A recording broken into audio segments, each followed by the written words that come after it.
அப்போ எங்கள் அப்பா அம்மாவும் ஜாதிய மனநிலையில் இருந்தவர்கள் தான். இப்போவும் அது கொஞ்சம் கொஞ்சம் ஒட்டிகிட்டு இருக்கோம். முழுசாக அவங்களும் ஒரு பெரியாரிஸ்ட் அம்பேத்கர்ஸ்லாம் இல்லை, அந்த ஜாதிய மனநிலை எங்கேயோ ஒரு முள்ள ஒட்டிகிட்டு இருக்கோம் அவங்ககிட்ட.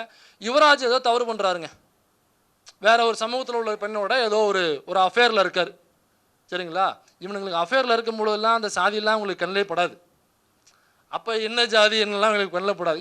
மண்டல் கமிஷன் வந்து அதுக்கப்புறம் ஐயா விபி சிங் அவர்கள் ஆட்சியில் இருக்கும் பொழுது தான் இந்த பிசி எம்பிசிக்கான ரிசர்வேஷனே முதல்ல அப்ளை பண்ணுறாங்க ஒன்றிய அரசில். அதுக்கு முன்னாடி ரிசர்வேஷனே கிடையாது. எத்தனை வருஷம் வரைக்கும் நீங்கள் ரிசர்வேஷன் வச்சுருப்பீங்க?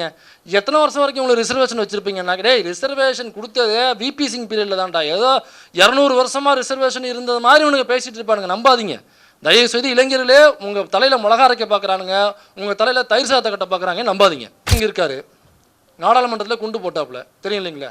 பகத்சிங் எவ்வளோ பெரிய போராளி? பகத்சிங் போராளியா இல்லையா? சொல்லுங்கள், சர்டிஃபிகேட் நீங்களும் கொடுக்கலாம், போராளி தானே. ஏன்னா அவரை போராளி ஏற்றுக்கணும்? ஏங்க எங்காலும் இங்கே கொடியாத்த கும்புறான் அடித்து மண்டையை உடைக்கிறாங்க, செக்கிழுத்த செம்மல் எங்காலும் ஆவசியத்துக்கு உள்ளே போடுறாங்க. இதற்கு எங்கேயாவது பகத்சிங் வந்து இந்த போராட்டம் பண்ணாராங்க? அவர் எங்கேயோ போராட்டம் பண்ணார், நான் எதுக்கு அவரை போராளின்னு ஏற்றுக்கணும்? தோழர்கள் அனைவருக்கும் வணக்கம். இந்த திராவிடர் பெரியார் கழகம் நடத்தும் தந்தை பெரியாரால் தலை நிமிர்ந்தோம் என்கிற இந்த கருத்தரங்கம் இன்னைக்கு வெள்ளிக்கிழமை, அதனால் லீவு நாள் கிடையாது. இருந்தாலும் லீவ் போட்டு ஏதோ பேச போகிறாங்க, டேக்கவாக இதை எடுத்துகிட்டு போக போகிறோம் அப்படின்னு நம்பி வந்த உங்கள் அனைவருக்கும் என்னுடைய நன்றியை நான் தெரிவிச்சுக்கிறேன். இந்த கருத்தரங்கத்தை ஏற்பாடு செய்த திராவிடர் பெரியார் கழகத்தினுடைய தலைவர் மாப்பா மணியமுதன் அவர்களுக்கு என்னுடைய நன்றியை நான் தெரிவிச்சுக்கிறேன்.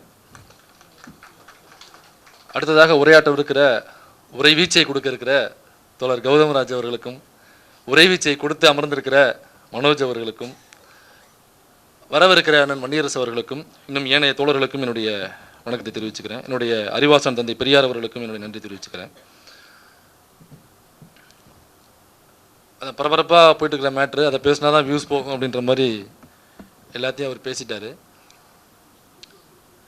இந்த தலைப்பில் நானுமே அப்புறம் யோசித்தேன், யுவராஜ்களும் கோகுல்ராஜ்களும் அப்படிங்கிற தலைப்பில் இன்னொன்று சேர்த்துருக்கலாம் அப்படின்னு லேட்டாக தோணுச்சு. யுவராஜ்களும் கோகுல்ராஜ்களும் சீமான்களும் அப்படி சேர்த்தா தானே அது அந்த தலைப்பு நிறைவுறும் இல்லைங்களா? நாம் ஏதோ யுவராஜ்களும் கோகுல்ராஜ்களும் அப்படின்னா அதில் சீமான்களுக்கு இடமே இல்லை அப்படிங்கிற மாதிரி ஆகிடுது. சீமான்னா தனிப்பட்ட அந்த குறிப்பிட்ட பாலியல் குற்றவாளி மட்டும் நான் சொல்லலை. சீமான்கள் அப்படின்னாக்கா பொதுவாக இந்த ஆணவ படுகொலைக்கு ஆதரவாக இருக்கிற அனைத்து சீமான்களையும், அனைத்து தோட்டத்துக்காரர்களும் எல்லாருமே அதுக்குள்ளே வந்துடுறாங்க. அப்போ இந்த யுவராஜ்கள் கோகுல்ராஜ்கள் அப்படின்னா தனிப்பட்ட யுவராஜ் அப்படிங்கிற அந்த நபரையோ அல்லது அவருக்கு பின்னாடி உள்ள அந்த சமூகத்தை மட்டுமே நம்ம எடுத்துக்கொள்ள வேண்டாம். இந்த யுவராஜ்கள் அப்படிங்கிறவங்க எல்லா சமூகத்திலையுமே இருக்காங்க. குறிப்பிட்ட அவர் சார்ந்த சமூகம் மட்டுமல்ல, எல்லா சமூகத்திலையுமே இருக்காங்க.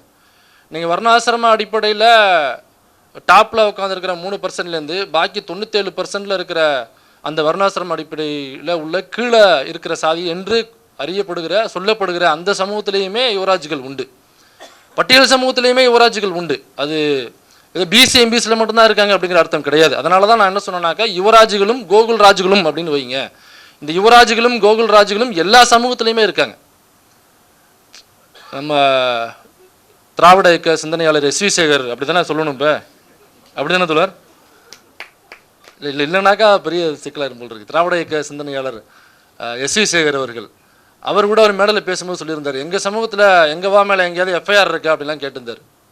அவர் என்ன நினச்சிட்டாருன்னா, எங்கள் தாத்தா வைரக்கண்ணு முன்னாடி உட்காந்துருக்கான்னு நினச்சி பேசிகிட்டு இருக்காரு. இருந்தாலும் யோ அந்த ஆளு போய் வீரமணி போய் மைனர் வந்து உட்காந்துருக்கையா, எங்காலும் மேலே எங்கேயாவது எஃப்ஐஆர் இருக்கான்னாக்கா இந்த நம்ம டீமில் இப்போ உட்காந்துருக்கிற எதிர்த்தாப்பில் அமர்ந்திருக்கிற ஒரு தோழர் சும்மா ரேண்டமாக ஒரு தோழர் கூப்பிட்டு, தோழர் பாப்பா மேலே இருக்கிற ஒரு எஃப்ஐஆர் ஏதாவது சொல்லுங்கன்னா கண்ணை மூடிக்கிட்டு கோட்ஸே அவன் இவ துபே இந்த இருக்கார் டிடி கிருஷ்ணமாச்சாரி இப்படி எக்கச்சக்கமான பேரில் நம்மளே அடுக்கி வச்சுருவோம். இன்றைக்கி ஜெயிலுக்கு போனீங்கன்னாக்கா நிறைய பார்ப்பனர்களும் உள்ளே இருப்பாங்க. அப்போ இந்த ஆணவ படுகொலைகள்லாம் அவங்கள கிடையவே கிடையாதா அப்படின்னா, நுங்கம்பாக்கத்தில் நடந்த ஆணவ படுகொலை எதனால் நடத்தப்பட்ட ஆணவ படுகொலை? அந்த ஆணவ படுகொலைக்கு பின்னாடி யார் இருக்கா? ராம்குமார்ங்கிற பையன் இறந்து போனானே, நம்ம எல்லாரும் மறந்துருப்போம் இல்லைங்களா? ராம்குமார்ங்கிற பையன் ஒருத்தன் இறந்து போனான். சுவாதி அப்படிங்கிற ஒரு பெண் நுங்கம்பாக்கம் ரயில்வே ஸ்டேஷனில் படுகொலை செய்யப்படுது. அப்போ நம்ம உத்தமர் ஒருத்தர் இருக்கார், நம்மால் இருக்காப்புல. அவர் வந்து பேட்டி கொடுக்குறாப்புல, நம்ம அந்த கஞ்சா கேஸில் உள்ளே போனாப்புல இல்லை, கஞ்சா சங்கரா அவர் பேர் என்னங்க, கஞ்சா சங்கரா, அது மறந்துட்டேன். அதான் அந்த மறதி நமக்கும் உண்டு இல்லை. அவர் வந்து எல்லா யூடியூப் சேனலுக்கும் வழங்கும் போல் பேட்டி கொடுக்குறாப்புல. அதில் அந்த பையன்தான், அந்த ராம்குமார் அப்படிங்கிற அந்த பையன்தான் சுவாதியை படுகொலை செஞ்சது. சரி, எப்படிங்க உங்களுக்கு தெரியும்? அந்த சிசிடிவி ஃபுட்டேஜை நான் பார்த்தேன், எங்கிட்ட காமிச்சாங்க, அந்த சிசிடிவி ஃபுட்டேஜ் நான் பார்த்தேன் அப்படின்னு பொதுவெளியில் ஒரு மீடியாவில் உட்காந்து பேட்டி கொடுக்குறாப்புல. ஏன் அவர் பார்த்துருக்க கூடாதா?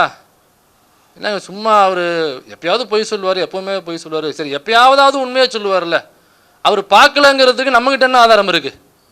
அவன் பார்த்துட்டேன்னு சொல்கிறாப்புல, அவர் பார்க்கலங்கிறதுக்கு நம்மகிட்ட ஆதாரம் இருக்கணும்ல. நம்மக்கிட்ட எந்த ஆதாரமும் இல்லை, யாருக்கிட்டையுமே ஆதாரம் இல்லை. ஏன்னா அந்த கொலை நடக்கிற அந்த கேஸ் நடந்ததுக்கு அப்புறம்தான் அனைத்து ரயில்வே ஸ்டேஷன்லையும் சிசிடிவி கேமராவை ஃபிக்ஸ் பண்ண வேண்டும் அப்படின்னு யூனியன் கவர்மெண்ட்டு சொல்லி அதுக்கப்புறமா தான் எல்லா ரயில்வே ஸ்டேஷன்லையும், முக்கியமான ரயில்வே ஸ்டேஷனில் சிசிடிவியை ஃபிக்ஸ் பண்ணாங்க. அது வரைக்கும் எந்த ரயில்வே ஸ்டேஷன்லையும் சிசிடிவியே கிடையாது. அப்போ இல்லாத சிசிடிவியில் நீ எப்படி ஃபுட்டேஜ் உனக்கு கிடச்சிச்சு, உனக்கு யார் காமிச்சாங்கிற கேள்வி இருக்குல்ல. அப்போ இதில் முதல்ல யாரை தூக்கி உள்ளே போடணும், யாரை தூக்கி விசாரிச்சிருக்கணும் இதில். ஆனால் அந்த கஞ்சா சங்கர் என்பற பேருமா அந்த சங்கர் என்கிற அந்த நபர் வந்து விசாரிக்கப்படவே இல்லை. இதில் அந்த படுகொலை நடந்த உடனே முதல்ல வந்து மீடியாவில் ஒரு இன்ஃபர்மேஷனை கொடுத்தவர் இன்னொருத்தர், ஒரு தமிழ்நாட்டினுடைய மிகப்பெரிய ஒரு கல்வியாளர். அவங்க கணக்கு வழக்கெல்லாம் பயங்கரமாக தெரிஞ்சவங்க. அவங்க பேர் கூட கல்வியாளர். அவங்க பேர் என்ன தோழர்? இல்லை, அந்த வீடியோவில் தானே நீங்கள் உங்கள் வீடியோ தானே ட்ரெண்ட் ஆனது. அவங்க பேர் என்ன? அந்த வாந்தி இருக்கு இல்லைங்களா, அது எனக்கு இந்தியாவினுடைய ஒட்டுமொத்த மக்கள் தொகை என்னன்னாக்கா 1800 கோடின்னு அருமையாக பதில் சொல்லக்கூடிய ஒரு கல்வியாளர். ஏன்னா அவர் சமஸ்கிருத அறிஞர் அப்படின்னு சொல்லும் பொழுது அதெல்லாம் இல்லை அப்படின்னு சொன்னார். அது அவருடைய பெருந்தன்மை, அவர் பெருந்தன்மை குறியுது, எனக்கு எல்லாம் சொல்லாதீங்க அப்படின்னு சொல்லிட்டு. ஆனால் அவங்கெல்லாம் பேட்டி கொடுக்கும் பொழுது கல்வியாளர்ன்ற போட்டுப்பாங்க. இந்தியாவினுடைய மக்கள் தொகை 1800 கோடின்னு சொல்கிற ஒருத்தர் வந்து கல்வியாளர் அப்படின்னு போட்டுப்பாங்க. ஹிந்தி ஏமா கற்றுக்கணும் அப்படின்னாக்கா அப்போ தானே நீங்கள் பானிபூரி சாப்பிடும் போது 2 எக்ஸ்ட்ராவாக 2 கேட்டு வாங்க முடியும். அதுக்காக நீங்கள் பானிபூரி இது ஹிந்தியை கற்றுக்கணும் அப்படின்னு சொல்கிற அவருடைய அப்பா இருக்கார் இல்லைங்களா, அவர் காமெடி கிங்கு. அவர் என்னக்கா தமிழ் சினிமாவில் அந்த காமெடிங்கிற ஒரு கலையை குழி தோண்டி போட்டு புதைச்சதில்லை. அவங்க அப்பாவுக்கு மிகப்பெரிய பங்கு உண்டு. நீங்கள் உண்மையிலே நான் ஏதோ வெறுப்பில் பேசுகிறேன், அந்த 3% மேலே உள்ள வெறுப்பில் பேசுகிறேன்னு நீங்கள் நினைக்கலாம். நீங்கள் இங்கே உட்காந்துருக்கவங்கள்ட்ட கேட்குறேன், இந்த வீடியோ பார்க்குறவங்கள்ட்ட கேட்குறேன், மனசாட்சியை தொட்டு சொல்லுங்கள், ஒரே ஒரு காமெடி அவர் செஞ்சது நீங்கள் சொல்லி சிரிக்க முடியுமா? அல்லது இந்த படத்தில் அவர் பண்ண காமெடிக்கு நான் உளுந்து சிரிச்சேங்கன்னு ஒரே ஒரு காமெடி நீங்கள் சொல்லிடுங்க. இதுக்கப்புறம் நான் எந்த மேடையிலையுமே நான் ஏறலை, கருப்பு சட்டையை கழட்டி போட்டு நான் போயிட்டே இருக்கேன், அதுக்கப்புறம் நான் காவி சட்டையை மாட்டிக்கிறேன். அப்போ அவரெல்லாம் தொடர்ந்து அத்தனை படங்கள் நடித்தாப்புல. எப்படி ஒரு காமெடி ஆர்டிஸ்டாக உள்ளவர் தான், காமெடிங்கிற பேரில் உள்ளவராருன்னு வைங்களேன். அப்போ நகைச்சுவையே தெரியாத ஒருத்தர் அத்தனை வருஷமே அப்படி ட்ராவல் பண்ண முடிஞ்சிச்சு. காரணம் நூல் அப்படிங்கிற ஒரே ஒரு ப்ராப்பர்ட்டி. ஒரு 5 ரூபா கொடுத்து ஒரு நூல் வாங்கி மாட்டிக்கிட்டோம்னாக்கா உங்களுக்கு எந்த திறமையும் இல்லாமல் நீங்கள் அத்தனை வருஷம் நீங்கள் சினிமாவில் ட்ராவல் பண்ண முடியும். ஆனால் நூல் இல்லைன்னாக்கா தடவி பார்க்குறாப்புல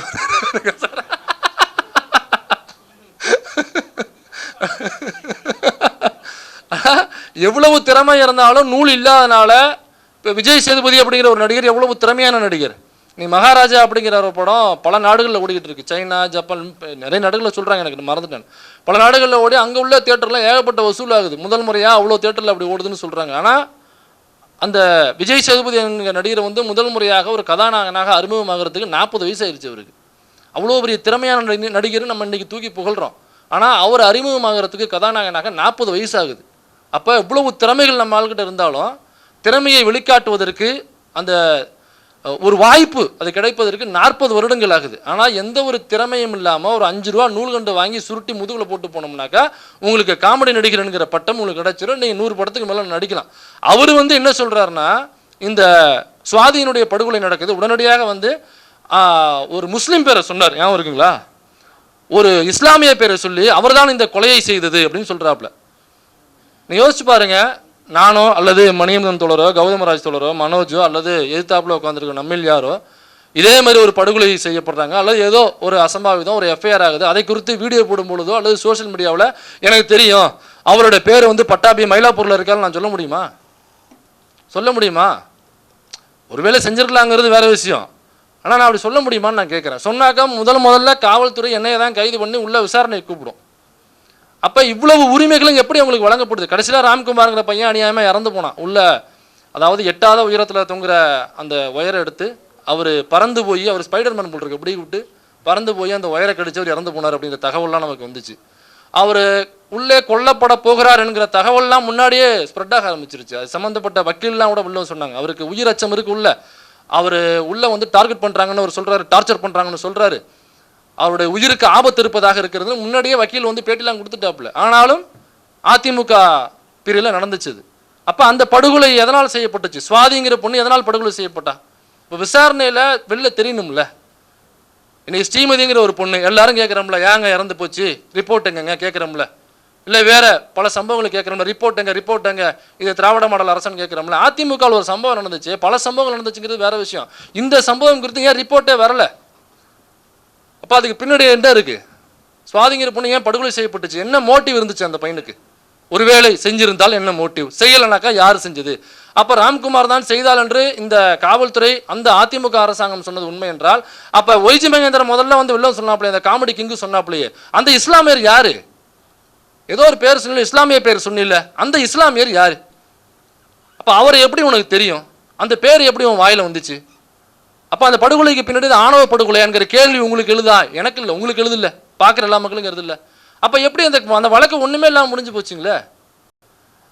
அப்போ என்னக்கா இந்த ஆணவ படுகொலை அப்படின்னாலே பெருவாரியாக ஓபிசி சமூகத்தில் உள்ளவங்க செய்கிறாங்க அப்படிங்கிறதுல எனக்கும் மாற்றுக்கிறதே கிடையாது. ரிப்போர்ட்டும் அதுதான் சொல்லுது, அதுதான் உண்மையும் கூட. ஆனால் அதில் மட்டும்தான் நடக்குது அப்படின்னாக்கா அப்படி மட்டும் இல்லை, டாப்லேருந்து பாட்டம் வரைக்கும் எல்லாமே நடக்குது. எல்லா சமூகத்திலையும் நடக்கக்கூடிய ஒரு செயல்.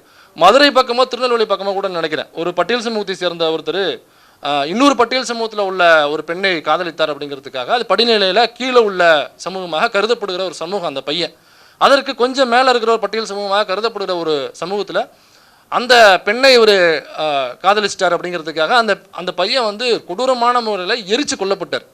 எல்லாருமே கண்டிச்சவங்கிறது வேற விஷயம், ஆனால் இருக்குதுல்ல, நடக்குதில்ல. அதனால தான் சொன்னால் கோகுல் ராஜுகளும் யுவராஜுகளும் அப்படின்னு வைங்க, அது எல்லா இடத்துலையுமே இருக்காங்க அப்படிங்கிறதுக்காக தான் அதை வைக்க சொன்னேன். இப்போ அந்த குறிப்பிட்ட நபர் வந்து பரோலில் வெளில வந்தாப்புல. பரோலில் வெளில வரும்பொழுது நிறைய பேர் வந்து ரீல்ஸ் போட்டு அவருக்கு பின்னாடி நின்று அவர் கை கொடுத்து அவருக்கு மாலை மரியாதைகள் செய்து அவர் கூட ஏதோ செல்ஃபி எடுத்துக்கிறது. ஏதோ இந்த சுனிதா வில்லியம்ஸ் போயிட்டு வந்தோடனே எல்லாரும் ஆசைப்படுவோம்ல, போயிட்டு வந்து எவ்வளோ பெரிய சாதனை படைச்சவங்க, அவங்க கூட நமக்கு செல்ஃபி எடுக்கணும்னு ஆசை இருக்கும், ரீல்ஸ் போகணுன்னு ஆசை இருக்கும். இவர் ஏதோ அவ்வளோ பெரிய சாதனை செஞ்சது மாதிரி அவர் கூட வந்து ஃபோட்டோ எடுக்கிறதும் செல்ஃபி எடுக்கிறதும் அதை வந்து கொண்டாடுவதும் தலைவர் திரும்ப கூட அதை கண்டித்து பேசியிருந்தாங்க. நானுமே கூட என்னுடைய சேனலில் அதை விட்டு ஒரு வீடியோ போட்டிருந்தேன். இப்போ எனக்கு என்ன கேள்வினாக்கா, அவர் கூட செல்ஃபி எடுத்துக்கிட்டவங்க பின்னாடி நிற்கிறவங்க அவர் செஞ்சது தான் சரி, இந்த சமூகத்தை காக்க வந்தவர், அவர் எங்களுடைய குலசாமி அப்படின்னு நம்புறீங்களே நீங்கள். அப்புறம் அவர் செய்த அந்த செயல்பாடுகள் சரின்னு நீங்கள் நினைக்கிறீங்கல்ல. அவர் செய்த செயல்பாடு என்னென்னா உங்களுக்கு தெரிஞ்சிருக்கும். அந்த கோகுல்ராஜனுங்கிற பையன் ஒரு பொண்ணு, அந்த பொண்ணுடைய பெயர் வேண்டாம், 2 பேருமே கிளாஸ்மேட், ஒரே காலேஜ் ஒரே கிளாஸ்மேட், ஒரே கிளாஸில் இருக்கக்கூடியவங்க. யதார்த்தமாக 2 பேரும் ஒரு கோயில் பக்கத்தில் அன்ஃபார்ச்சுனேட்லி 2 பேரும் சந்திச்சுக்கிறாங்க. அப்போ ஒரு ஹாய்களோ சொல்ல மாட்டோமா, அந்த மாதிரி சொல்லிக்கும் பொழுது அந்த நேரத்தில் இந்த யுவராஜனுங்கிற நபர் வர்றாப்புல. அப்புறம் அவர் பட்டியல் சமூகம் அப்படிங்கிறத தெரிஞ்சுக்கிட்டு இவரை தூக்கி காரில் போட்டு போகிறாங்க. இவ்வளோ தான் நடந்த சம்பவம். இதுக்கு காதல் கூட இல்லை, இருந்தா என்னங்கிறது நம்மளுடைய கேள்வி. அவங்க லவ்வர்ஸ் கூட கிடையாதுன்னு வச்சுங்க. ஆனால் இந்த பையன் படுகொலை செய்யப்படுறான். அங்கே பள்ளிப்பாளையம் நினைக்கிறான், அந்த ரயில்வே ஸ்டேஷனில் கிடக்கிறான். அப்போ தலை தனியாக முண்டம் தனியாக கிடக்கு. இப்போ இந்த வழக்கை எடுத்து வழக்காடிய தோழர் பாப்பா மோகன் அவர்களுடைய பேட்டி இருக்கும். அப்போ வந்து பேட்டி அவர் என்ன சொல்கிறாருன்னா, போஸ்ட்மார்ட்டம் கூட பண்ண முடியாத அளவில் அந்த உடல் இருந்துச்சுன்னு சொல்கிறார். அந்த அளவுக்கு அதற்கு முன்னாடியே போஸ்ட்மார்ட்டம் பண்ணாங்க, எல்லாம் உடல் கூறு தானே செய்வாங்க, கூறாய்வு தானே, அந்த அளவுக்கு உயிரோடு இருக்கும் பொழுதே அவங்க செஞ்சுட்டாங்க எல்லாத்தையுமே. 5 மணி நேரம் துடிக்க துடிக்க சித்திரவதை செய்து அதை ரசித்து ருசித்து அந்த கொலையை, அந்த படுகொலையை செய்திருக்கிறார்கள் அந்த யுவராஜும் அவர் கூட இருந்த நண்பர்களும். அதில் அவருடைய நாக்கு வெட்டப்படுது, கண்ணு நோண்டப்படுது, தலையை வெட்டுறாங்க. அதுக்கு முன்னாடி இதெல்லாம் நடந்து நிறைய 23 இடம் நினைக்கிறேன், நம்பர் மேபி தப்பாக இருக்கலாம், 20க்கும் மேற்பட்ட இடங்களில் உடலில் வந்து வெட்டு காயம் இருக்குது, தோள்கள் அங்கங்கே உரிக்கப்பட்டிருக்கு. சொல்கிறதுக்கே நமக்கு ஒரு மாதிரி இருக்குது. சொல்லும் பொழுதே நமக்கு தோல் அந்த வலி வருது. சும்மா நகம் வெட்டும் பொழுது இந்த ரைட்டாக சேர்த்தாப்புல நகத்தை வெட்டிட்டோம்னாக்கா தோல் வலிக்கும் நம்மளுக்கு. அதுக்கே நமக்கு யோசிக்கும் பொழுது அவ்வளோ வலி இருக்கும். இவ்வளவும் நடந்திருக்கு அந்த பையனுக்கு. இப்போ இது சரி, இந்த மாதிரி ஒரு ஒரு படுகொலையை செய்தது, சித்திரவதை செய்து கொலை செய்தது சரி, இதுதான் எங்களுடைய இனத்தை காக்கும் அப்படின்னு நீங்கள் நம்புறீங்கல்ல அந்த கொலையை ஆதரித்த எல்லோரும்? உங்கள் எல்லாருக்கிட்டையும் எனக்கு ஒரே ஒரு கேள்வி தான். உங்களுக்கு ஒரு பையன் இருக்கான்ல, ஸ்கூலில் படிக்கிறான், காலேஜில் படிக்கிறான்ல, இதேமாரி அருவாளையும் கத்தியையும் கையில் கொடுத்து ஒரு 4 ஆணவ படுகொலை பண்ணு தம்பி, யுவராஜ் மாமா செஞ்சது மாதிரி நீயும் செய், அப்போ தான் உன்னை வீரன் என்று கொண்டாடுவார்கள். இந்த மாதிரி செஞ்சுட்டு சாகும் வரை ஆயுள் என்று வாங்கி கொண்டு நீ உள்ளே போனாதான் உனக்கும் நீ பரவல் வரும் பொழுது 1-2 நாள் வெளில வரலாம். அப்பப்போ இடையில பரவல்னு ஏதோ வீட்டில் விசேஷம் அப்படின்னாக்கா பர்மிஷன் போட்டு வரலாம். மற்றபடி நீங்கள் உள்ளே தான் இருக்கணும். அப்போ இந்த மாதிரி நீ செஞ்சாதான் உன்னை எல்லாரும் ஹீரோவாக கொண்டாடுவாங்க அப்படின்னு உங்களுடைய மகன்களுடைய கையில் கத்தியையும் அருவாளையும் கொடுத்து ஆணவ படுகொலை செய்வதற்கு நீங்கள் திலகமிட்டு அனுப்பி வைப்பீர்களா? இதுதான் என்னுடைய கேள்வி. ஆமாங்க நாங்கள் அனுப்பி வைப்போம் அப்படின்னு சும்மா சொல்லக்கூடாது, ப்ராக்டிக்கலாக செய்யணும். ப்ராக்டிக்கலாக உங்கள் பையனுடைய கையில் அருவாளையும் கத்தியும் எடுத்து கொடுத்து தம்பி போன்னு சொல்லி அனுப்பிச்சிட்டு நீங்கள் எனக்கு வீடியோ எடுத்து போடுங்க, நான் உங்களை ஓகே. அப்படி எத்தனை பேர் தயாராக இருக்கீங்களோ அப்படியே அந்த கூட்டத்திலேருந்து 2 ஸ்டெப் முன்னாடி வாங்க. யாருக்கும் அது தோணாதில்ல. எல்லாருமே என்ன நினைப்பாங்கனாக்கா தங்களுடைய பிள்ளைகளை ஒரு பேண்ட் சட்டாக ஒரு கோட் ஷூட்டு போட்டு ஒரு அரசாங்க உத்தியோகத்துக்கோ அல்லது ஒரு பெரிய சம்பளம் வாங்குகிற உத்தியோகத்துக்கோ அனுப்பணும் அப்படின்னு தான் எல்லாருமே நினைப்பாங்க. அதுதான் எல்லாம் படிக்க வைக்கிறது. அப்போ ஆணவ படுகொலை செய்கிறதுக்கும் இந்த மாதிரி சித்திரவதை செஞ்சு கொலை செஞ்சு அப்படின்னு நினைக்கிறதுக்கும் அவர் ஜாதியவாதியாகவே இருக்கட்டுங்க. நம்ம எல்லாருமே இந்த சமூகத்தில் தானே வர்றோம். நான் ஒன்றும் பிறக்கும் போதே இந்த அளவெடுத்த கருப்பு சட்டையை போட்டு பிறக்கல. இப்போ நான் ஒரு இடைநிலை சமூகத்துலேருந்து தான் வர்றேன். நான் ஒரு பிசிங்கிற கம்யூனிட்டிலேருந்து தான் வர்றேன். இதை நான் பெருமைக்காக சொல்லலை, இதை சொல்ல வேண்டிய கட்டாயம். எப்படி ஸ்கூல் படிக்கும் போது கம்யூனிட்டி சர்டிஃபிகேட் கொடுக்குறோமோ அந்த மாதிரி இந்த கூட்டத்துக்கு முன்னாடி இந்த மக்கள் முன்னாடி என்னோட கம்யூனிட்டி சர்டிஃபிகேட் கொடுக்க வேண்டிய அவசியம் எனக்கு இருக்குது. எனக்கு பொதுவாக ஜாதி மறுப்பு இந்த ஆணவ படுகொலைக்கு எதிராக பேசினாக்கா அவங்க தலித்தாக தான் இருப்பாங்க, அவங்க பட்டியல் சமூகமாக தான் இருப்பாங்க அப்படிங்கிற ஒரு பார்வை இருக்குது. அப்படி இல்லை. நான் ஒரு பிசி கம்யூனிட்டியில் பிறந்தவன். நான் என்னுடைய சாதியை சொல்ல மாட்டேன், கம்யூனிட்டி மட்டும் தான் சொல்லுவேன். நான் பிசியில் பிறந்தவன். நான் பிறக்கும் பொழுது இதே சாதிய கட்டமைப்பில் தான் நானும் வளர்க்கப்பட்டேன். ஒரு யுவராஜாகத்தானாங்க நானும் வளர்க்கப்பட்டேன். ஒரு 8வது 9வது படிக்கிற வரைக்கும் நான் ஒரு யுவராஜாக இருந்தேன். அப்போ பெரியார் என்கிட்ட சேர்றாரு. ஸ்கூலில் ஒரு வாத்தியார், அறிவியல் வாத்தியார், பேர் சின்னப்பன். அவர் கொஞ்சம் கொஞ்சமாக பகுத்தறிவு எனக்குள்ளே பாடம் நடத்தும் பொழுது எல்லாருக்குமே அது சொல்லுவார், பகுத்தறிவை பேசுவார். அப்புறம் கொஞ்சம் கொஞ்சமாக நான் பெரியாரை நோக்கி படிக்க ஆரம்பித்தேன், வாசிக்க ஆரம்பித்தேன். அதுலேருந்து கொஞ்சம் கொஞ்சமாக பகுத்தறிவு நோக்கி நகர ஆரம்பித்து ஜாதிய மனநிலேருந்து வெளியில் வந்தேன். அப்புறம் பெரியார்லேருந்து அம்பேத்கருக்கு போனேன். அந்த பெரியார்கிட்டையும் அம்பேத்கர்கிட்டையும் போனாலே ஆட்டோமேட்டிக்காக அவங்க மார்க்ஸ்ட்டை கொண்டு போய் விட்டுருவாங்க. இதுதான் நான் யுவராஜாக இருந்த நான் மைனராக மாறிய தருணம் இதுதான். அப்போ எல்லாருமே இங்கே யுவராஜாக தான் வளர்க்கப்பட்டிருப்போம். யாரோ ஒரு சிலருக்கு ஒரு பெரியார் ஸ்டோ, ஒரு அம்பேத்கர் ஸ்டோ, ஒரு கம்யூனிஸ்டோ அப்பா அம்மா கிடைப்பாங்க. அவங்க இந்த ஜாதிய மனநிலை வளர்க்காமல் இருந்திருக்கலாம். ஆனால் எல்லாருக்கும் அது கிடைக்காதுல்ல. கிட்டத்தட்ட 90% மேலே நம்ம எல்லாருமே யுவராஜாக தான் வளர்க்கப்பட்டிருப்போம். அந்த ஜாதிய சமூகத்தில் தான் நம்ம வந்திருப்போம். அப்போ அப்படியாக வளர்க்கப்பட்டவன் தான் நானும். அப்போ அதுலேருந்து நான் வெளியே வர்றேன். அப்போ எங்கள் வீட்டில் ஜாதிய மனநிலையில் உள்ள பெற்றோர்கள் தான் எங்கள் வீட்லேயும் இருக்காங்க. ஆனால் நான் கொஞ்சம் கொஞ்சமாக வளர்ந்ததுக்கப்புறம் வீட்டில் சொல்லி அதை கொஞ்சம் கொஞ்சமாக சரி பண்ணி இப்போ அவங்கள ஒரு கட்டத்துக்கு நகர்த்தியிருக்கேன் நான். அப்போ எங்கள் அப்பா அம்மாவும் ஜாதிய மனநிலையில் இருந்தவர்கள் தான். இப்போவும் அது கொஞ்சம் கொஞ்சம் ஒட்டிகிட்டு இருக்கோம். முழுசாக அவங்களும் ஒரு பெரியாரிஸ்ட் அம்பேத்கர்ஸ்லாம் இல்லை, அந்த ஜாதிய மனநிலை எங்கேயோ ஒரு முள்ள ஒட்டிகிட்டு இருக்கோம் அவங்ககிட்ட. ஆனால் அவ்வளவு ஜாதிய மனநிலை இருந்தவராக இருந்தாலும் என்கிட்ட அவங்க கத்தியும் அருவாளையும் கொடுத்து ஒருபோதும் ஆணவ படுகொலை செஞ்சுட்டோன்னு சொன்னது இல்லை. நான் சொல்கிறது என்னுடைய குடும்பம் அப்படிங்கிறது ஒரு சாதிய இறுக்கமுள்ள ஒரு குடும்பம். அது எனக்கு ஒரு 4 ஆணவ படுகொலை செய்வதற்கான அனைத்து செட்டப்புகளும் என் பின்னாடி உள்ள ஒரு சமூகம். ஆனால் என்கிட்ட ஒருபோதும் கத்தியையோ அருவாளையோ கொடுத்து ஆணவ படுகொலை பண்ணிட்டு வா அப்படின்னு எங்கள் அப்பா அம்மா ஒருபோதும் சொன்னதில்லை. அவங்க புத்தகம் தான் கொடுத்தாங்க, அடித்து தான் படிக்க வச்சாங்க. ஒரு 70 மார்க் கீழே வாங்கினாங்க, பெல்ட் எடுத்து உருன்னு உரிச்சிருவார் எங்கள் அப்பா. அப்படி தான் நம்ம வளர்க்கப்பட்டோம். அப்போ எவ்வளவு ஜாதிய குரூரம் உள்ளுக்குள்ளே இருந்தாலும் தான் பையன் படித்து ஒரு வேலைக்கு போகணும், ஒரு அரசாங்க உத்தியோகத்துக்கு போகணும் அப்படிங்கிற மனநிலை தான் நமக்கு இருக்கும். அப்போ உங்கள் வீட்டு பிள்ளை மட்டும் அப்படி போகணும், அப்போ யுவராஜ் மட்டும் அப்போ கொண்டாடுவேன் அப்படின்னாக்கா என்ன அர்த்தம்? அது இப்போ மனநிலையாக யுவராஜ் செஞ்சது சரின்னாக்கா அதை உங்கள் பிள்ளையை செய்ய சொல்லணும் இல்லைங்களா? அப்துல் கலாம் வராரு, நமக்கு என்கிட்ட ஒரு விமர்சனம் இருக்குங்கிறது வேறு. ஆனால் அப்துல் கலாம் பெருசாக எல்லா ஊருக்கும் ஸ்கூல்ஸ்க்கெலாம் பேசுவார். எங்கள் அப்பா அம்மாலாம் பொதுவாக ஊரில் உள்ள பெற்றோர்கள்லாம் அப்துல் கலாம் அப்படின்னாக்கா ஒரு பெரிய ஹீரோவாக இருப்பாங்க. அப்துல் கலாம் மாதிரி ஆகணும்பாங்க எல்லாருமே வீட்டுக்குள்ளே. ஒரு காலத்தில் நானும் படிக்கும் பொழுது அப்துல் கலாம் பெருசாக எங்கள் ஊர் பக்கம்லாம் ஸ்கூல்ஸ்லாம் வந்தார். அப்போ ஸ்பீச் கொடுப்பார், நல்லா படிங்க. அந்த அக்னிச்சிறகன்ற ஒரு புத்தகம் அவர் எழுதியிருப்பார் அவர். அப்போ அப்துல் கலாம் பெரிய ஒரு விஞ்ஞானி, நிறைய கண்டுபிடிச்சிருக்காரு. ஒரு அரசாங்க பள்ளியில் படிச்சுட்டு ஒரு கிராமத்துலேருந்து, ஒரு மீனவ கிராமத்துலேருந்து பாருங்கள் இன்றைக்கி இந்தியாவினுடைய எவ்வளோ பெரிய உத்தியோகத்தில் பேர் இருக்காரு. அப்துல் கலாம்லாம் எல்லாருமே எவ்வளோ மரியாதை கொடுக்குறாங்க பாரு, அவருடைய பேச்சுக்கு எவ்வளோ மரியாதை இருக்குது பாரு. அப்போ அப்துல் கலாம் மாதிரி ஆகணும் அப்படின்னு தான் சொல்லி வளர்த்தாங்களே தவிர யுவராஜ் மாதிரி ஆகணும்னு யாரும் சொல்லி வளர்க்கலை. எங்கள் வீட்லேயும் அப்படி வளர்க்கலை. ஆனால் ஒருவன் அப்படி செய்யும் பொழுது அவனை பாராட்டுகிற அந்த மனநிலை எங்கேருந்து வருதுன்னு தான் என்னுடைய கேள்வி. அப்போ அப்துல் கலாம் மாதிரி ஆகணும் நம்ம பிள்ளைங்க, ஆனால் அப்துல் கலாம் என்னவாக ஆகக்கூடாதுன்னு சொன்னாரோ பேசினாரோ அந்த மாதிரி ஆன ஒருத்தவனை நீங்கள் பாராட்டுங்கனாக்கா அது என்ன மனநிலைங்கிறத என்னுடைய கேள்வி. இப்போ அந்த பின்னாடி நிற்கிறாங்கல்ல கூட்டம், அந்த யுவராஜ் வந்து நிற்கும் பொழுது பின்னாடி பல சமூகத்தை சார்ந்த இதே ஒரு ஆணவ படுகொலையை ஆதரிக்கக்கூடிய மனநிலையில் உள்ள பல பேரும் அங்கே நின்னாங்க. கிட்டத்தட்ட அந்த பிசி கம்யூனிட்டியில் எல்லாருமே வச்சுங்களேன், ஐ மீன் எல்லாருமேனாக்கா அந்த பிசி எம்பிசி கம்யூனிட்டியில் உள்ள ஜாதிய பெருமை பேசி இந்த ஜாதிய ஆணவ படுகொலையை ஆதரிக்கிற தலைவர்கள் என்று தங்களை சொல்லிக்கொள்கிற சில தற்கூரிகள் அவங்கெல்லாம் பின்னாடி நிற்கிறாங்கல்ல, அவங்கெல்லாம் ஒன்றா கை கொடுத்து ஒன்றாயிட்டாங்களாமா. அதாவது இந்த ஜாதிய மனநிலை ஜாதிய குரூரம் உள்ளவங்களாம் நாங்கள்லாம் பாருங்கள் ஒன்றாயிட்டோம் கெத்தாயிட்டோம் அப்படின்னு தான் அவங்க சொல்ல வர்றாங்க. இப்போ நீங்கள்லாம் ஒன்றாங்கிறது தான் எனக்குள்ளே உள்ள கேள்வியே. சரி, கை கொடுக்குறாரு, இப்போ இந்த யுவராஜுக்கு இன்னொருத்தர் வந்து கை கொடுக்குறாரு. நான் என்ன கேட்குறேன்னாக்கா, அவர் இன்னொரு சமூகம், யுவராஜ் ஒரு சமூகம், கை கொடுக்குறவர் இன்னொரு சமூகம். ஆனால் பிசி எம்பிசி அந்த லிஸ்ட்டில் உள்ள இன்னொரு சமூகம்னு வச்சுங்க. இப்போ கை கொடுக்குறீங்க, நீங்கள் எல்லாம் பாராட்டிக்கிறீங்க, சீராட்டிக்கிறீங்க, யுவராஜுக்கு விழாவெல்லாம் எடுக்கணுங்கிறீங்க.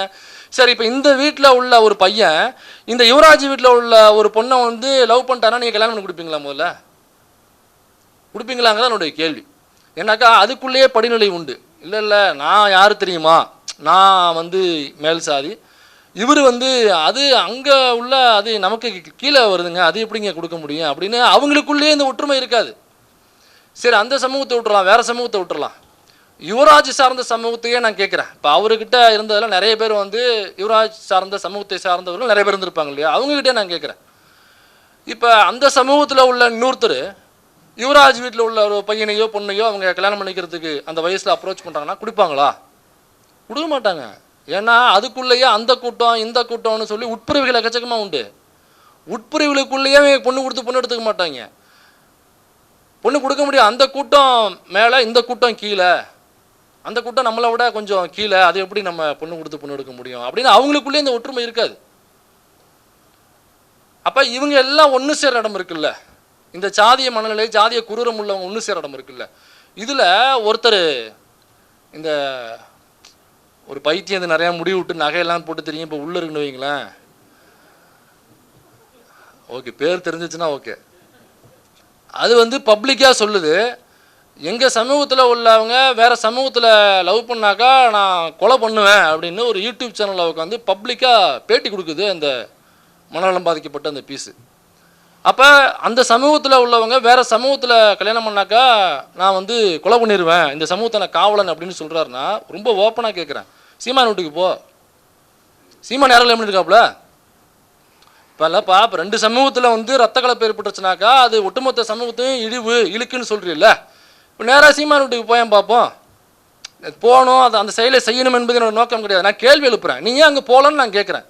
அங்கே ஏன் குரல் எழுப்பல? அங்கே வேறு வேறு சமூகம் கலந்துருக்குல்ல, அப்புறம் அங்கே மட்டும் போய் நீ நட்புறவாகவும் உறவின் முறைன்னு சொல்லிட்டு கொஞ்சிக்கு நிற்கிறிய. நேராக ரோஷின் நாடார் ஏன் பேருக்கு பின்னாடி நாடார்னு போடுறாங்கன்னு கட்டுரை எழுதுறாங்கன்னு சொன்னீங்கல்ல, அவங்க மல்கோத்ராவை தான் கல்யாணம் பண்ணியிருக்காங்க. அவங்க வேறு நாடார் கல்யாணம் பண்ணல, மல்கோத்ராவை தான் கல்யாணம் பண்ணியிருக்காங்க. இப்போ இதே இந்த சாதிய ஆணவ படுகொலை செய்த இந்த நபரை ஆதரிக்கிறதுக்காக வந்து நின்று அந்த சமூகத்தை சார்ந்தவர்களை கேட்குறேன், நேராக போங்க சிவநாடார் வீட்டுக்கு போங்க, போயிட்டு அதை எப்படி நீங்கள் மல்கோத்ராவோட கல்யாணம் பண்ணீங்க அப்படின்னு சொல்லி கேளுங்களேன் பார்ப்போம். இங்கே இந்த தமிழ் ரத்தத்தோட கலக்கணும்னு சொல்கிறதும் இதுவும் அப்படி தான். இந்த ஆணவ படுகொலையை எல்லாம் குடிபெருமை கொலைன்னு நான் மாற்றிடுவேன் அப்படின்னு இந்த பைத்தியம் பேசிகிட்டு இருக்குல்ல. அதனால் தமிழ் குடி வேறு மொழியை பேசுகிற குடி அதானே. சிவநாடார் வீட்டுக்கு போ, அவங்க தமிழ் குடியில் கல்யாணம் பண்ணல, இப்போ என்ன பண்ணுவேன்? அங்கே போய் கேட்பியா? உன்னையெல்லாம் கேட்டு வரமா நிற்க விட மாட்டாங்க. உன்னெல்லாம் தூரம் பார்த்தாலேப்பா அந்த அந்த பாட்டியை முதல்ல உள்ளே போக சொல்லு, இந்த பையன் வந்து நிற்கிறான், அந்த கிளவி முதல்ல உள்ளே போக சொல்லி பயங்கரமான பாலியல் பொறுக்கிப்பா உன்னையெல்லாம் கேட்டுக்குள்ளே விட மாட்டாங்க. தமிழ் ரத்தத்தை நான் கணக்கணும், இந்த பக்கம் வந்தோம்னாக்கா இந்த சாதி நான் கணக்கணும். எல்லாருமே நீங்கள் வர்க்க ரீதியாக மேலே போகும்பொழுது அந்த சமூகம் கலக்கிறதுல எந்த பிரச்சனையுமே ஏன் உங்களுக்கு வர்றதில்லைன்னு கேட்குறேன் நான். அப்போ உன் வீட்டுக்குள்ளே என்ன நடக்குது அப்படிங்கிறத கேள்வி கேட்டாக்கா ஒரு லாஜிக் இருக்குது. அதுலேயும் லாஜிக் இல்லைங்கிறது வேறு விஷயம். ஒரு பையனோ பொண்ணோ மெச்சூர் ஆகிட்டாங்கனாக்கா அது அவங்களுடைய விருப்பம், அது அவங்களுடைய தேர்வு அது. ஆனால் அதுலேயும் வந்து நீ லவ் பண்ணுறாங்க அல்லது கல்யாணம் பண்ணிக்க முடிவு எடுத்துட்டாங்க, 18 வயசுக்கு மேலே ஆச்சு, 19 வயசுக்கு மேலே ஆச்சு அப்படின்னாக்கா, உன் வீட்டுக்குள்ளே நடக்கிறத கேள்வி கேட்டாக்கா அதில் ஏதோ ஒரு லாஜிக் இருக்கும். இருந்தாலும் நம்ம அதை தள்ளிட போகிறோம், அது இல்லைங்கிறது வேறு விஷயம். ஆனால் யார் வீட்லேயோ நடக்கிற ஒரு பிரச்சனைக்கு நீ எப்படா பஞ்சாயத்து பண்ண முடியும்?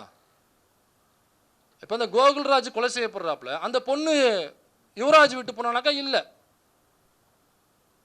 அந்த பொண்ணு உங்கள் வீட்டு பொண்ணு இல்லை, அந்த பொண்ணு யாரோ நான் தட்டி கேட்பேன் அப்படின்னாக்கா சரி வா நான் சொல்கிறேன் இங்கே வா. எவ்வளவோ யுவராஜ் சமூகத்தை சார்ந்தவர்கள் எவ்வளவோ பணக்காரர்கள் இருக்கிறாங்க, சினிமாவில் அவ்வளோ பேர் நிறைய பேர் இருக்காங்க, எல்லாம் பணம் படைத்தவர்களாக இருக்காங்க. அவங்க வேற சாதியில் கல்யாணம் பண்ணியிருக்காங்க, வேற மொழியை பேசுகிறவங்களை கல்யாணம் பண்ணியிருக்காங்க, வேற மதத்தை சார்ந்தவங்களை கல்யாணம் பண்ணியிருக்காங்க. நீ என்ன பண்ணுவ? நீ என்ன இப்போ ரத்தங்கள் இப்போ நடந்துருச்சு, என்ன பண்ணுவ? நீ ஆம்பளை எடுத்துகிட்டு வருவியா? நீ வந்து வரேன் பார்ப்போம், வந்து நின்று பாரு, சீமானுக்குள்ளே தான் உனக்கும் கேட்டை தாண்டி உள்ள விட மாட்டாங்க. அங்கே பார்த்துட்டு மேலேருந்து சிசிடிவியை பார்த்துட்டு அவனை உள்ளே விடாதீங்கன்னு சொல்லிட்டு அப்படியே விரட்டுறீங்க. சாதிக்காரமா சொந்தக்காரமா அவன் யாருன்னு எனக்கு தெரியாதுன்னு விரட்டுறீங்கம்பாங்க. அவன் ஒரு கொலகார பையன் உள்ளே விடாதீங்கம்பாங்க. அப்போ சாதிக்கலப்போ நடக்கக்கூடாது, நடந்தால் ஒட்டுமொத்தமாக பூமி பிளந்துக்கும் நம்மளாம் உள்ளே போயிடுவோம் அப்படின்னு சொல்கிறது ஏன்? ஏதோ ஒரு பணம் படைத்து அதே சமூகத்தில் உள்ளவங்க பண்ணும்போது ஏன் நீங்கள் போய் மிரட்ட மாட்டேங்கிற? அப்போ யார் வீட்லேயோ யாரோ ஒரு பொண்ணு அதுக்கு பிடித்த ஒரு பையனை காதலிக்குது அல்லது திருமணம் செய்யணும் ஆசைப்படுதுனாக்கா நீ யார் அங்கே போய் பஞ்சாயத்து பண்ண? இந்த கேள்வியை அந்த அந்த இளைஞர்களை பெற்ற பெற்றோர்கள் இருக்குல்ல, நீங்கள் யோசிச்சு பார்க்கணும். ஆமாம், என் வீட்டுக்குள்ளே இவன் எப்படி வந்து பஞ்சாயத்து பண்ணலாம்? நடு வீட்டில் உட்காந்துட்டு இவன் யார் முதல்ல? இந்த பொறுக்கி முதல்ல யார்? என் வீட்டுக்குள்ளே என்ன நடக்கணுங்கிறத நாங்கள் தானே சேர்ந்து முடிவு பண்ணணும். இவன் யார் நம்ம வீட்டில் உள்ள பஞ்சாயத்து வைக்கிறான்னு சொல்லிட்டு நீங்கள் அந்த பெற்றோர்கள் யோசிச்சு பார்க்கணும். நீங்கள் நான் திரும்ப கேட்குறேன், நீங்கள் போய் அவங்க வீட்டில் உட்காந்து பஞ்சாயத்து பண்ண முடியுமா? இதே யுவராஜ் வீட்டில் போய் பணத்தில் கம்மியாக உள்ள வர்க்கத்தில் பணம் ரொம்ப கம்மி படைத்தவங்களா ஏழ்மை நிலையில் உள்ள அதே சமூகத்தை சார்ந்தவங்க யுவராஜ் ஏதோ தவறு பண்ணுறாருங்க, வேற ஒரு சமூகத்தில் உள்ள பெண்ணோட ஏதோ ஒரு அஃபேரில் இருக்கார், சரிங்களா? இவனுங்களுக்கு அஃபேரில் இருக்கும் பொழுதெல்லாம் அந்த சாதியெல்லாம் உங்களுக்கு கண்ணிலே படாது. அப்போ என்ன ஜாதி என்னெல்லாம் உங்களுக்கு கண்ணில் படாது. இப்போ அப்படி ஒரு வேளை இருந்து இப்போ அந்த கோகுல்ராஜினுடைய ஃப்ரெண்டாக இருந்தாங்க இல்லைங்களா, ஒரு பெண் இருந்தாங்க இல்லைங்களா, அவங்களுடைய அப்பா போயிட்டு என்னப்பா என் பொண்ணு காதலிச்ச மட்டும் இப்படி சொன்னேன், காதலிக்கலைங்கிற வேற விஷயம், அவங்க சொன்ன குற்றச்சாட்டு, நீ மட்டும் பாரு நீ வேற சாதி பொண்ணு கூட நீ வந்து பழகிறியா, தவறு இல்லையா அப்படின்னு நீங்கள் போய் கேட்டு பாருங்களேன் பார்ப்போம். அப்போ இவங்களோட நோக்கம் என்ன? இவங்க அந்த சமூகத்தை காக்க வேண்டும் என்பது அவங்களோட நோக்கம் கிடையாது. இந்த ஆணவ படுகொலை செய்கிறவர்கள் யாராக இருந்தாலுமே, அது சங்கர் ஆணவ படுகொலையாக இருக்கட்டும், இளவரசன் ஆணவ படுகொலையாக இருக்கட்டும், கண்ணகி முருகேசன் ஆணவ படுகொலையாக இருக்கட்டும், இன்னும் எண்ணற்ற ஆணவ படுகொலை இருக்குல்ல, எல்லாத்துலேயுமே எடுத்துங்க. இந்த ஆணவ படுகொலைகளை செய்கிறவர்கள், அதை ஆதரிக்கின்றவர்கள் அந்த சமூகத்தை காக்க வேண்டும் என்று நினைத்து ஆதரிக்கிறார்களா? இதனால் அந்த சமூகம் காக்கப்படுமா? மருத்துவ மேல் படிப்பில் ஒட்டுமொத்த ஓபிசிக்கும் ரிசர்வேஷன் கிடையாதுன்னு இந்த கூட்டம் சொன்னுச்சு, பிஜேபி கூட்டம். அப்போ இதே ஆணவ படுகொலையை ஆதரித்து பேசிய விசிகாவை அரசியல் அனாதை ஆக்குவேன் என்று சொல்லி தலித் அல்லாத கூட்டமைப்பை உருவாக்கிய அந்த கூட்டத்திடம், அந்த கும்பலிடம், அந்த தலைவனிடம் இந்த ஆணவ படுகொலையை ஆதரித்து இன்னைக்கு யுவராஜ் பின்னாடி நின்ன அந்த ஒட்டுமொத்த ஓபிசி ரெப்ரசன்டேஷனாக அங்கே போய் ரெப்ரசன்டேஷனாக சொல்லி கொண்டு போய் நின்ற அனைவரும் நான் கேட்குறேன், உங்களில் நம்ம அனைத்து சாதியிலையும் படிக்கின்ற மாணவர்களுடைய மருத்துவ மேல் படிப்புக்கு ரிசர்வேஷன் கிடையாது, ஆனால் பார்ப்பனர்களுக்கு உண்டு, ஓபிசிக்கு மட்டும் கிடையாதுன்னு இந்த ஒன்றிய அரசு சொல்லும் பொழுது நீங்களாம் எங்கே போனீங்கன்னு கேட்குறேன். நீ பெரிய வீரன் தானே, வீராதி வீரன் சூராதி சீரம், எத்தனை பேர் வந்தாலும் அப்படியே கொம்பு சீட்டு நம்மகிட்ட போயிட்டே இருப்போம், குடலை உருவி மாலையை போட்டுப்போன்னு சொல்லிட்டு இல்லை. ஒன்றிய ஸ்டெப் ஏப்பா என்ன நாங்கள் என்ன சாதி தெரியுமா, எங்களுக்கு எப்படி ரிசர்வேஷன் கொடுக்க முடியாதுன்னு சொல்லுவேன். நீ பாப்பானுக்கு ரிசர்வேஷன் உண்டுன்னு சொல்கிற மருத்துவ மேல் படிப்பில் எங்களுக்கு எப்படிப்பா நீ ரிசர்வேஷன் இல்லைன்னு சொல்ல முடியும்? நீ இல்லைன்னு சொல்லிப்பாரு பாப்போன்னு சொல்லிட்டு அன்றைக்கு ஒன்றிய அரசை நோக்கி கேள்வி கேட்டது யார்? யுவராஜ் கேட்டாப்லையா? இல்லை நம்ம ஐயா ராமதாஸ் ஐயா கேள்வி கேட்டாரா? ராமதாஸ் ஐயா லேட்டாக தான் கேட்டார், உடனே கேட்கல. அன்றைக்கு ஓபிசிக்கான ரிசர்வேஷன் மருத்துவ மேல் படிப்பில் கிடையாது என்று சொல்லும் பொழுது முதலாக நாடாளுமன்றத்தில் குரல் எழுப்பியவர் தலைவர் தொல் திருமாவளவன் அவர்கள். அன்னைக்கு எந்த யுவராஜும் போல, எந்த ராமதாஸும் போல, எந்த அன்புமணியும் போகல. அன்னைக்கு போனது அண்ணன் தொல் திருமாவளவன் அவர்கள் தான். முதல்ல பார்லிமெண்ட்டில் ஒரு உரை வீச்சை கொடுக்குறாப்புல, ஓபிசி ஆல்சோ அப்ரஸ்டு பீப்புள், அவங்களும் டிப்ரெஸ்டு, அவங்களும் வந்து ஒடுக்கப்பட்ட சமூகத்தை சார்ந்தவர்கள் தான், அவர்களுக்கு சேர வேண்டிய உரிமை அவர்களுக்கு போய் சேர வேண்டும், அவங்களுக்கு ஏன் ரிசர்வேஷன் கிடையாதுன்னு சொல்கிறீங்க என்று சொல்லி அவருடைய நேரம் முழுக்க ஓபிசிக்காக செலவிட்டு பார்லிமெண்ட்டில் பேசியவர் அண்ணன் தொல் திருமாவளவன் அவர்கள்.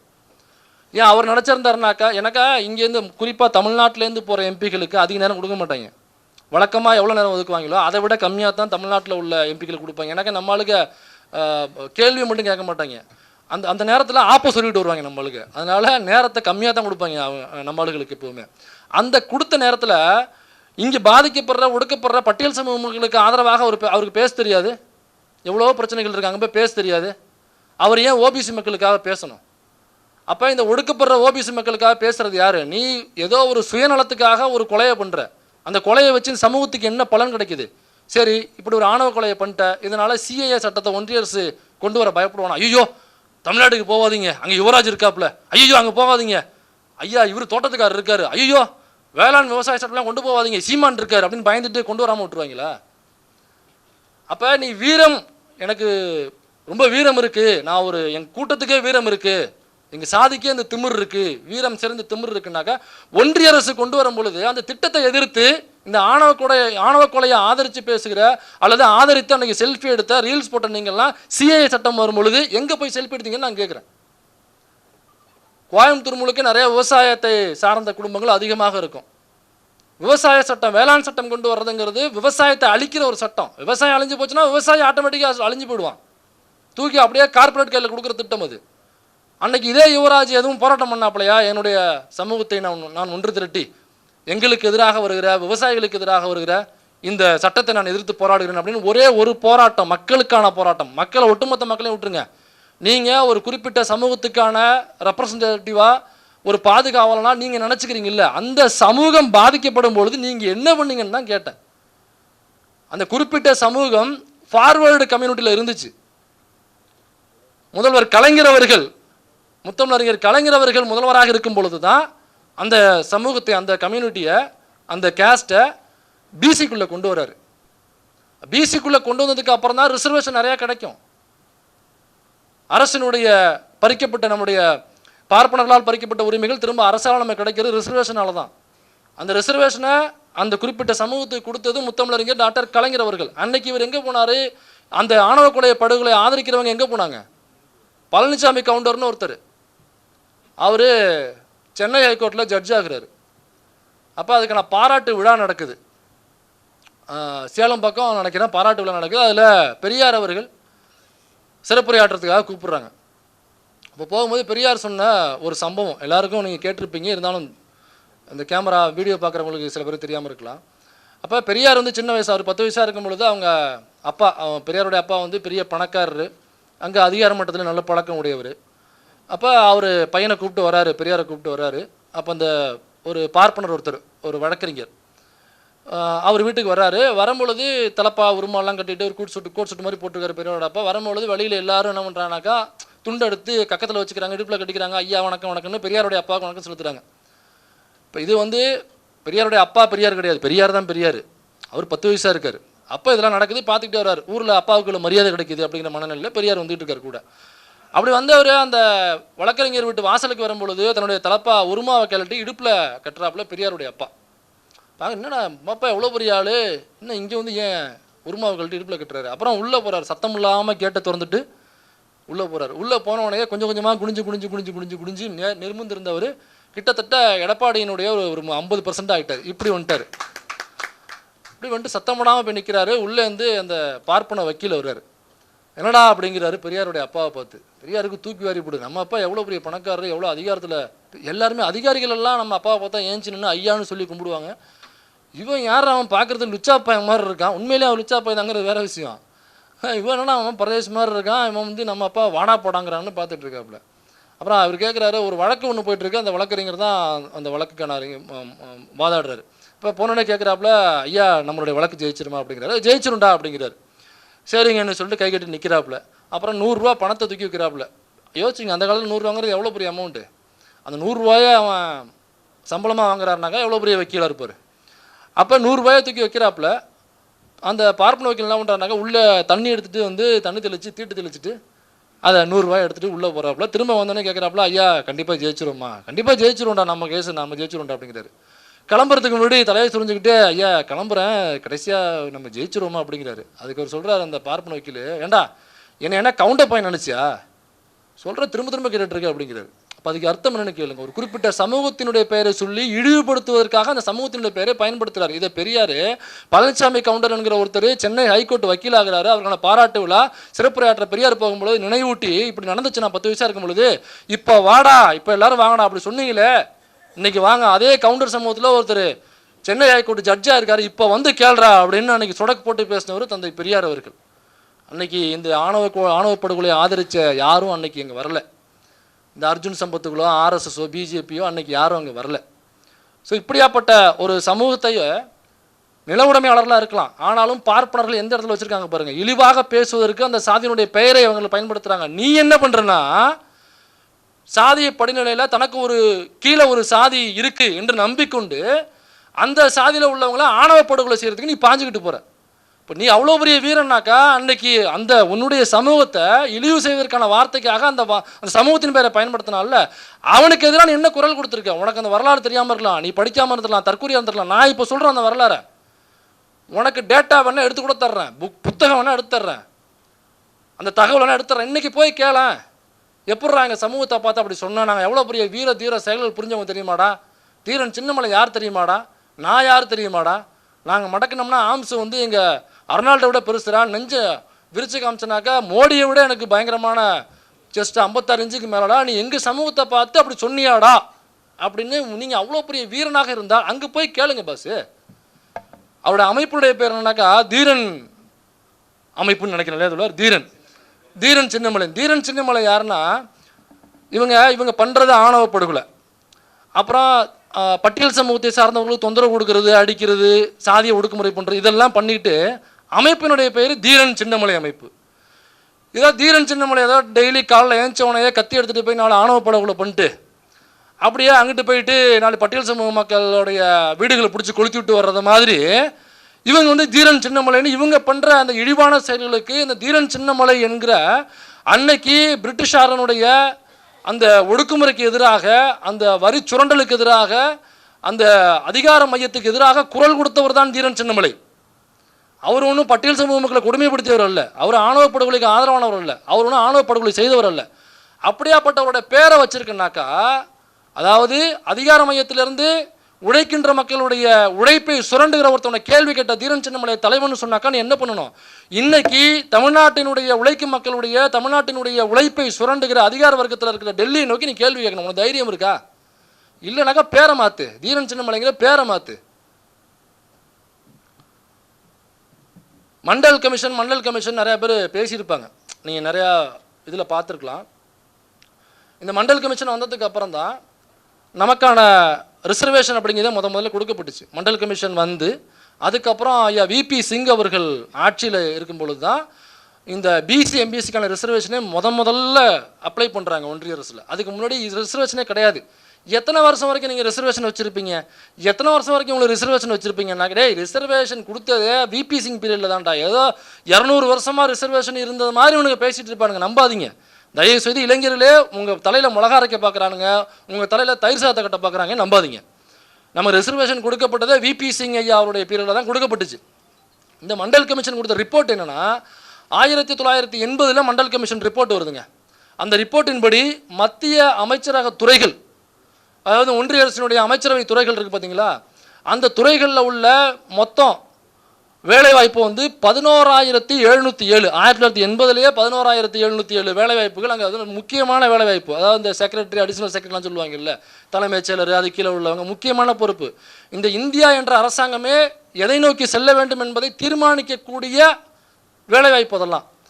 அந்த 11,777 அந்த ரிசர்வேஷன் வந்து 49.5 இல்லைங்களா? நம்ம இதன்படி மண்டல் கமிஷன் கொடுத்ததுக்கு அப்புறம் இந்த ரிப்போர்ட் வரும்பொழுது என்ன நிலைமைன்னா, இந்த 11,707 எஸ்சி எஸ்டிக்கான ரிசர்வேஷன் அவங்களுக்கான வேலைவாய்ப்பு எவ்வளோ கொடுக்கப்பட்டிருக்குனாக்கா வெறும் 7% தான், வெறும் 7%.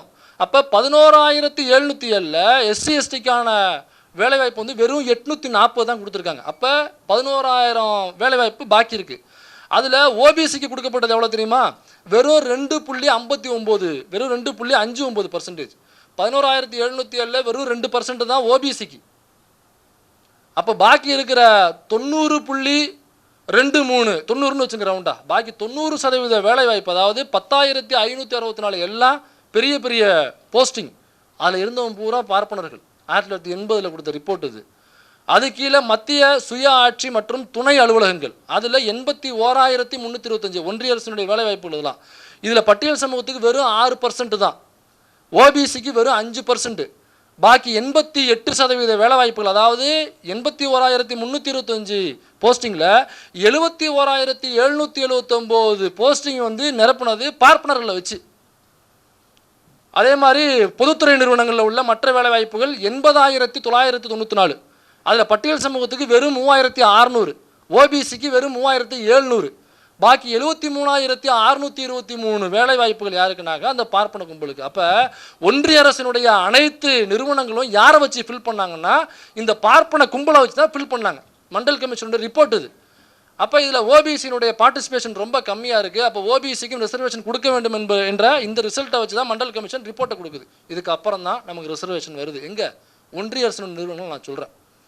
சரிங்க, அப்போ வந்ததுக்கு அப்புறம் சரியாச்சானாக்கா இந்த 49.5ங்கிறது அப்புறம் தான் டிவைட் இது பண்ணுறாங்க. இவங்களுக்கு 27% கொடுக்கணும் ரிசர்வேஷன் ஓபிசிக்கு அப்படின்னு சொல்லிட்டு. அப்புறம் இந்த 27% ரிசர்வேஷன் அதுக்கப்புறம் கரெக்டாக ஃபாலோ பண்ணாங்களா? ஃபாலோ பண்ண வேண்டும் என்று சட்டம் போட்டாச்சு. விபி சிங் பீரியடில் அது போட்டாச்சு. அந்த சட்டம் போட்டதுனால தான் விபி சிங்குடைய ஆட்சி கலைக்கப்படுது. வெறும் 11 மாதங்கள் தான் ஆட்சி புரிஞ்சார் அவர் விபி சிங். விபி சிங்கை கொண்டு வர்றதுக்கு இங்கே உள்ள பல முற்போக்கு சக்திகள் சேர்ந்து தான் விபி சிங்கை உட்கார வச்சாங்க. ஐயா கலைஞருடைய வேலை மிகப்பெரிய வேலை அது, மிகப்பெரிய வேலை அது. அப்போ விபி சிங்கை வந்தால் முதல்ல ரிசர்வேஷன் கொடுக்குறாரு. சரி, ரிசர்வேஷன் கொடுத்தாச்சு, அவருடைய ஆட்சி அதனால் கலைக்கப்பட்டுச்சு. அதுக்கப்புறம் இந்த ரிசர்வேஷன் கரெக்டாக அவங்க ஃபாலோ பண்ணாங்களா அப்படின்னு ஒரு கேள்வி இருக்குல்ல. இப்போ சட்டமாக்கியாச்சுன்னா கரெக்டாக ஃபாலோ பண்ணணும். ஃபாலோ பண்ணலாக்க நடவடிக்கை எடுக்கணும்ல.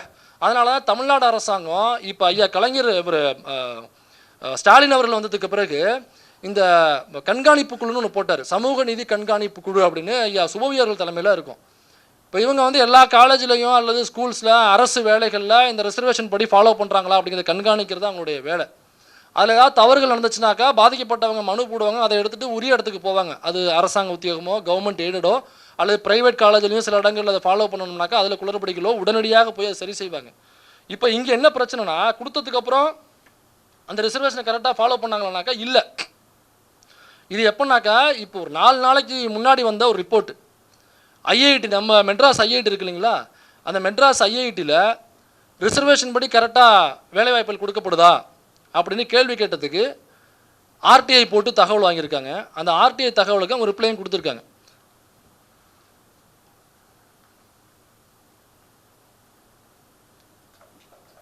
ஒரு நிமிஷம்.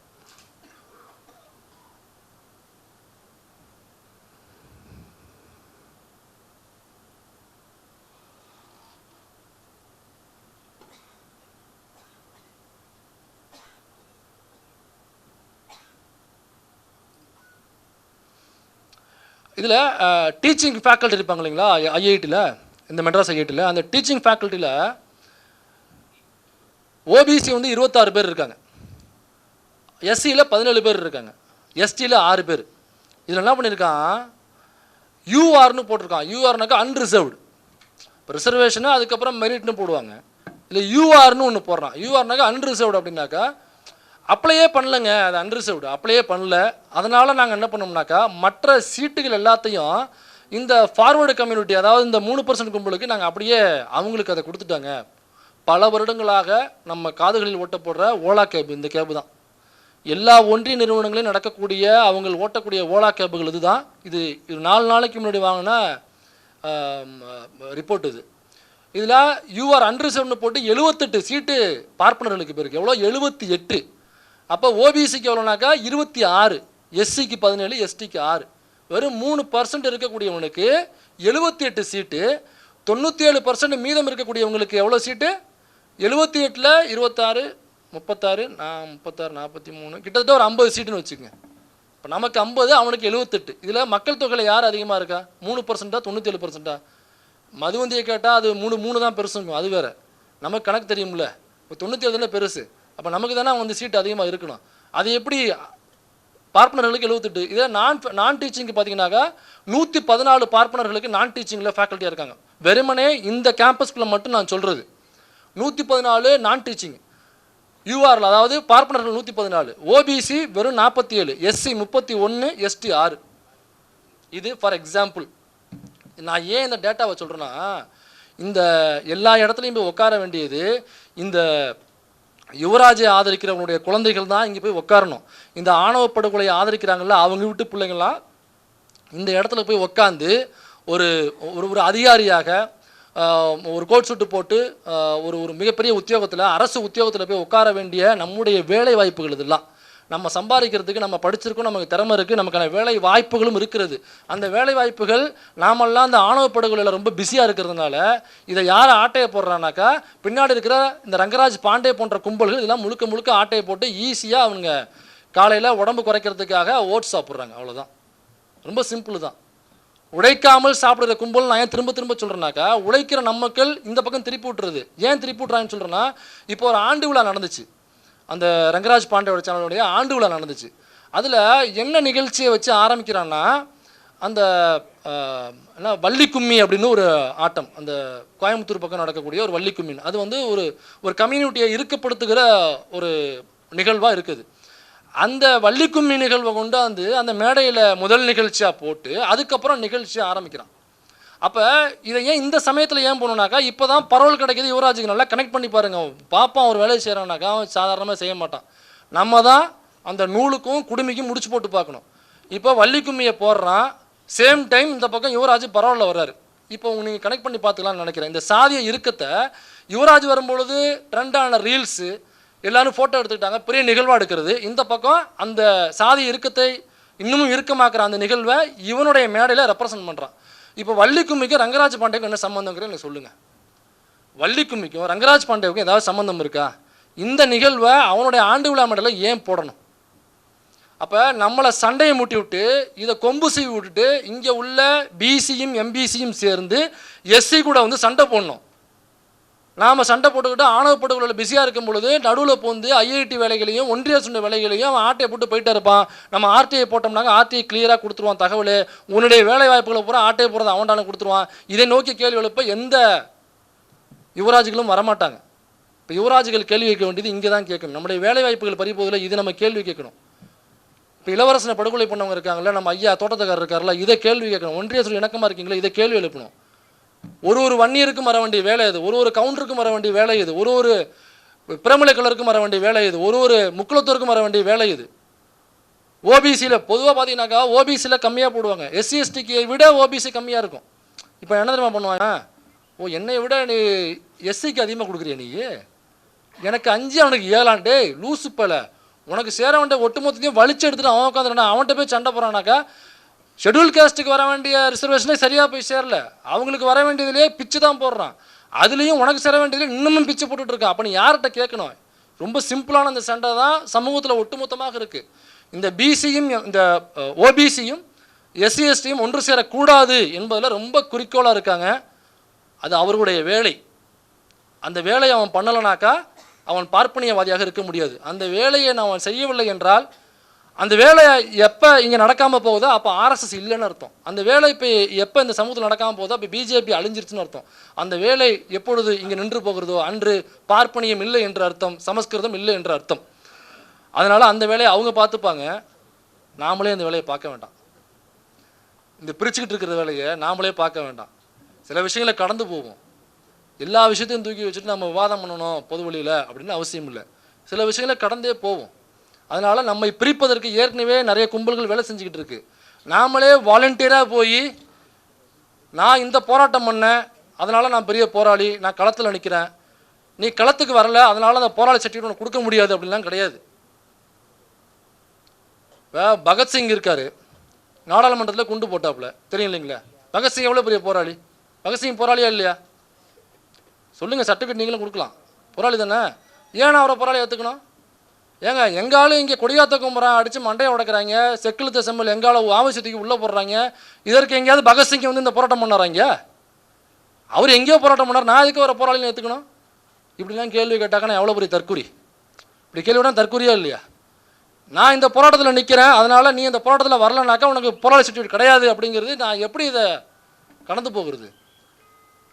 இப்போ வெறுமனே எங்கேயோ பேசுகிறாங்க அதனால் அவங்க போராளி கிடையாது அப்படின்னாக்கா, நான் ஒரு சாதிய மனநிலிருந்து நான் வந்தேன்னு சொன்னேன் இல்லைங்களா? அதை ஏன் சொன்னேன்னாக்கா, நான் பிறப்பதற்கு 14 வருடங்களுக்கு முன்பே பெரியார் இறந்து விட்டார்.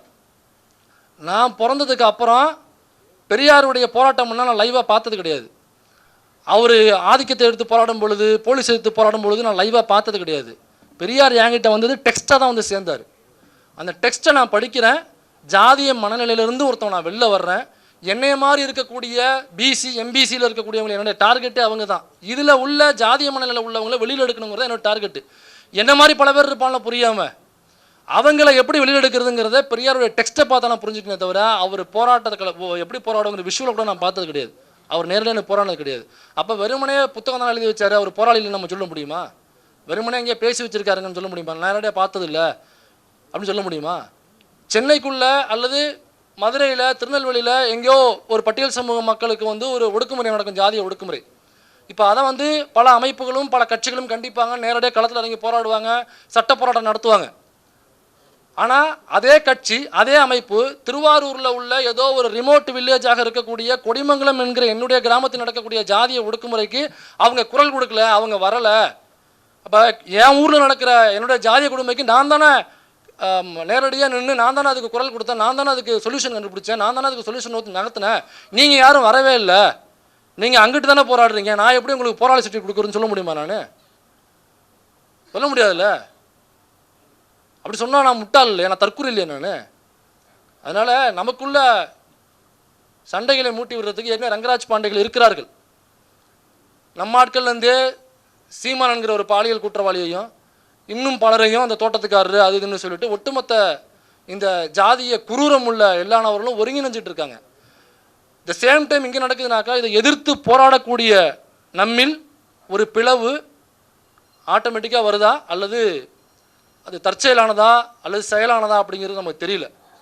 எதுவாக இருந்தாலும் அதை நாம் கடந்து போகணும், அதை சரி செய்யணும் என்று கூறிக்கொண்டு வாய்ப்பளித்தமைக்கு நன்றி கூறி அமர்கிறேன். நன்றி, வணக்கம்.